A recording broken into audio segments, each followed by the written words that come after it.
What is going on, everyone? This is NinjaGeek here. Welcome back to Countdown to the Worst Call of Duty game here. Coming at number 6 on my list, counting down, is Call of Duty 4. How can I put this 6th on the list? I mean, this game was absolutely amazing. Well, actually, to start off, I never played this game when it first came out back in 2007 into 2008. I played it after the fact, and obviously there is gameplay here of the remaster because it's pretty much, in my opinion, the same thing. I think that they could be put into one episode. Obviously, people are going to have a problem with that, but I really don't care because I think that, in my opinion, they're the same game, minus the fact that, you know, this game does have supply drops, which we'll get into in the multiplayer side of things. But as far as the campaign goes, absolutely excellent in this game. It really started the Modern Warfare series that was leading into Modern Warfare 2 with the campaign that game had, and also, of course, into Modern Warfare 3. But it really started in Call of Duty 4, and I believe my favorite mission of all time is All Gillied Up, this one that you're seeing right now. Excellent mission here in Call of Duty 4 and in Modern Warfare Remastered, and it's basically, this game had a lot of stealth and a lot of action in it as well. It wasn't only one of the other things that most of the other games have. You know, lots of other Call of Duty games just have action pieces or whatnot, which we'll get into later on down this list as we go on into the other Call of Duty games, because I care more about campaign when it comes to those ones, and I will be discussing that. But here in this episode, absolutely fantastic campaign. You really can't get any better than this. And in my previous episode, in episode 5, which I did have Black Ops 3 there, I said that the campaign was an absolute disaster. And obviously for good reason, because the campaign in this game is 100 million times better than anything that Black Ops 3 had. But the reason why this game really wasn't on the top or above Black Ops 3 at least is because of the content that was included. Obviously, for the time in 2007, it was a lot of content. You know, you had campaign and you had a full-blown multiplayer experience with a very deep progression system. But ultimately, it wasn't really a complete package to today's Call of Duty standards, because the game doesn't have a third game mode, or it doesn't have a lot of the other things that a lot of these newer Call of Duty games have, and obviously, like I said, for good reason, because it's a dated game. It came out in 2007, and even with the remaster of the game, it has more progression, but it's still not the same as like a regular typical Call of Duty that we see today. So that's ultimately why I put it here at number 6. But if we were judging by campaign alone only, this would definitely probably be number 1 or number 2 on the list if it was going by campaign. But as far as a full-blown general Call of Duty experience goes, that's why I really had to put it down here at number 6. And it's not a bad game. It really isn't the fact that it's a bad game. It's more or less the fact that I think other games come ahead of Call of Duty 4 and Modern Warfare Remastered. With the campaign here, obviously, I don't think so. I think that this game, I mean, if you took any of the Modern Warfare campaigns and you put them up against this one, I think this one really kind of, obviously, like I said before, it sets the tone, but I think it's the best one. And I really like how in this game, and especially in all of the Modern Warfare series, they really tried to set a historical accuracy. And what I mean by that is, obviously, the Modern Warfare series is set in a slight past to very present times. Obviously, it's modern warfare. But I like the historical part that they're going to Pripyat here, and we're exploring an abandoned city that with the Chernobyl nuclear reactor that happened. And actually, after I played this campaign for the first time in COD 4, I went to read all about that, and it's very interesting. Actually, I'll put a link in the description if you want to read about it yourself as well. And I like how they do that in the Modern Warfare series. They take things, obviously Treyarch did a lot of historical wars, and there are other Call of Duty games out there that have historical things in it, but this one I feel like is the best because they took a setting that is absolutely amazing, in my opinion. How this place has been ignored for years and years because of that incident that happened where the nuclear reactor was set to go off, and then everyone had to abandon the city, and now there was just no one there. It's just an abandoned city that's kind of broken down, and it's interesting to see. And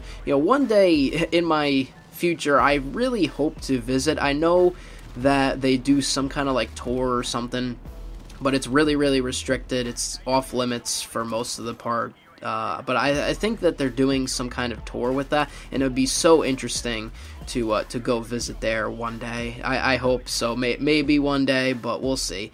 That's probably not going to happen anytime soon. But anyways, getting past that and getting into the multiplayer side of things, as I've mentioned before, the game really started with a lot of progression. Multiplayer leveling up, character unlocks, guns, level up, all started in this game, attachments, and even some camos. Gold camo wasn't available on all guns in this game, well, except in Modern Warfare Remastered it is, but in the original Call of Duty 4, it was only on a select number of guns.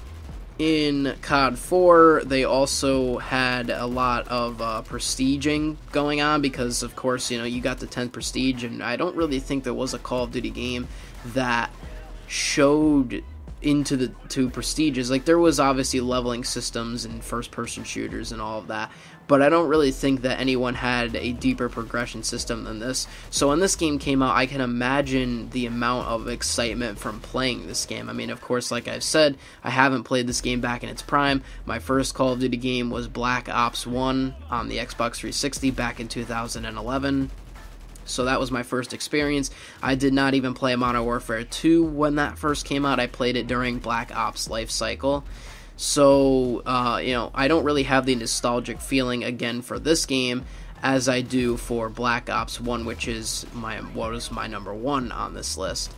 Ultimately, I think that it really just came down to, obviously, since this is a personal opinion list, I think it just comes down to how and when I got into the series and why I'm doing this, placing this list or the games on this list in the way that I did or am doing.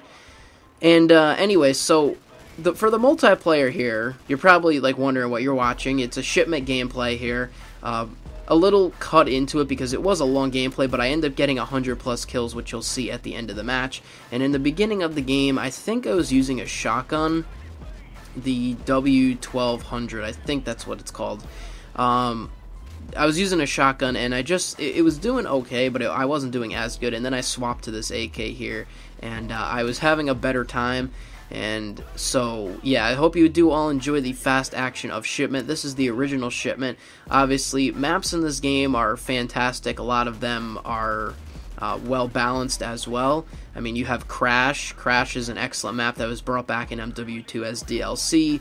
You had, obviously, Shipment here. You had Backlot. You had Bog, which was sometimes kind of hard to see on. But nonetheless, you had Bog. There was a lot of maps in this game that were kind of crazy. Like, when you think of that map Showdown, some people really like Showdown. I absolutely hate Showdown. It's that map where it's like, basically it's a giant square, and I just don't really feel like it has great flow. But again, this game was one of the first, multiplayer experiences that a lot of people got into. And it was really the first time experimenting with map design, with this kind of flow when you can run around and sort of thing.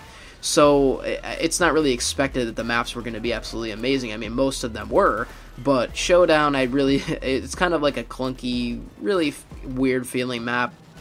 But, this game did have a lot of different map variety as well. It's not just the same linear 3 style maps, of course, and then you have Vacant. Vacant's a great map. Just a lot of variety in the maps, which is why I like this game. The streaks are very simplistic.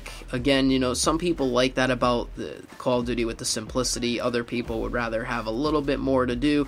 And I'm kind of on the fence with that because I do like having the chopper, the UAV, and all that stuff, and it works really well in this game and with the multiplayer. But ultimately, I think that there's just not enough compared to Call of Duty standards today with how many streaks we have and such. There's only 3 of them in this game, and you can't like deselect or select more.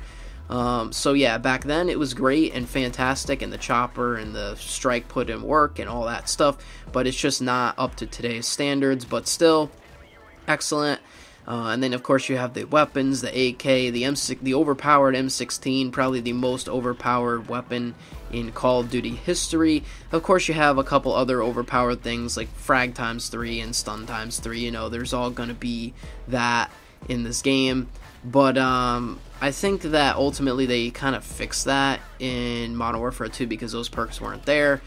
This game has both stopping power and juggernaut, which are the pretty much their crutch perks. You can only run stopping power and juggernaut in the second tier because there is UAV jammer, but nobody can really use that because if you have the ability to kill faster or stay alive more, no one's going to pick anything else. And there was a nice triple feed. Coming to the end of the gameplay here, overall, Modern Warfare Remastered and Call of Duty 4, they hold a special place near and dear to a lot of people's hearts.